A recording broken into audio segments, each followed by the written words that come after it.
रवींद्रनाथ टैगोर, जिन्होंने आमार शोनार बांग्ला जैसा राष्ट्रगीत रचा, वही टैगोर जिनकी पहचान बांग्लादेश की आत्मा से जुड़ी है, आज उन्हीं की विरासत पर हमला हो रहा है।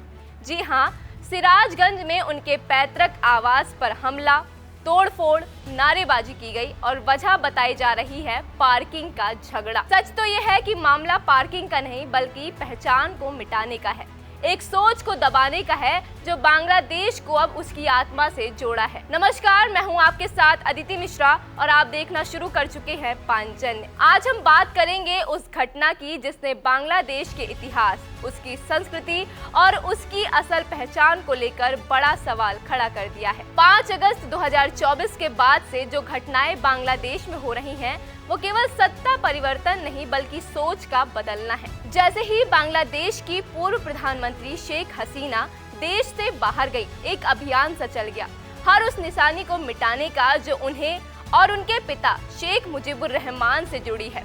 सबसे पहले बात उस हमले की जो सिराजगंज जिले में टैगोर के पैतृक आवास पर हुआ, जहां पर लोग आज भी गुरुदेव की विरासत देखने आते हैं। ईद वाले दिन एक आदमी अपने परिवार के साथ वहां घूमने गया। पार्किंग स्टाफ से बहस हुई और आरोप लगा कि उस आदमी को ऑफिस में बंद करके पीटा गया। और फिर क्या था, खबर फैली और भीड़ इकट्ठा हो गई। लेकिन ये सिर्फ एक भीड़ नहीं थी। रिपोर्ट्स के मुताबिक इसमें जमाते इस्लामी और हिफाजत इस्लाम जैसे कट्टरपंथी संगठनों के लोग भी शामिल थे।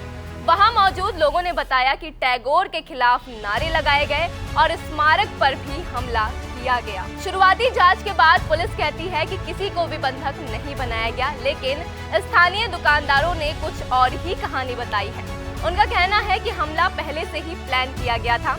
वजह बताई जा रही है कि टैगोर की विरासत को वो कड़ी है जो बांग्लादेश को भारत की संस्कृति जड़ों से जोड़ती है, और ये पहली बार नहीं हुआ है। अप्रैल में भी टैगोर की तस्वीर पर कालिक पोती गई थी, यानी एक सीधी कोशिश कि गुरुदेव टैगोर को धीरे धीरे बांग्लादेश की चेतना से मिटा दिया जाए। लेकिन इन सबके बीच भी अब सवाल बड़ा ये उठता है कि क्या बांग्लादेश अब उन हाथों में जा रहा है जो उसकी बांग्ला पहचान को ही मिटा देना चाहती है। आमार शोनार बांग्ला, जो खुद टैगोर ने बंगाल विभाजन के विरोध में लिखा था, उसी गीत को अब बदले जाने की कोशिश की जा रही है क्योंकि वो भारत से जुड़ा हुआ है। कट्टरपंथी ताकतें ये कह रही हैं कि ये गीत उन पर थोपा गया था, लेकिन क्या राष्ट्रगीत किसी पर थोपा जा सकता है, या फिर वो एक भावना होती है जो पूरे राष्ट्र को एकता से बांधती है? तो बात सिर्फ ये एक स्मारक की नहीं है, बात उस सोच की है जो हमारी पहचान, हमारी जड़ों को मिटाने की कोशिश कर रही है। रवींद्रनाथ टैगोर सिर्फ एक नाम नहीं, वो बांग्ला सरकार और इतिहास का हिस्सा है। अब अगर उनके नाम पर ही बने स्मारक सुरक्षित नहीं है, तो सोचिए कि हम किस दिशा में जा रहे हैं। जरूरी है कि हम सिर्फ खामोश देखने वाले ना बने बल्कि सवाल उठाएं, क्योंकि अगर आज आवाज नहीं उठाई तो कल हमारी पहचान ही कहीं हम ना खो दें।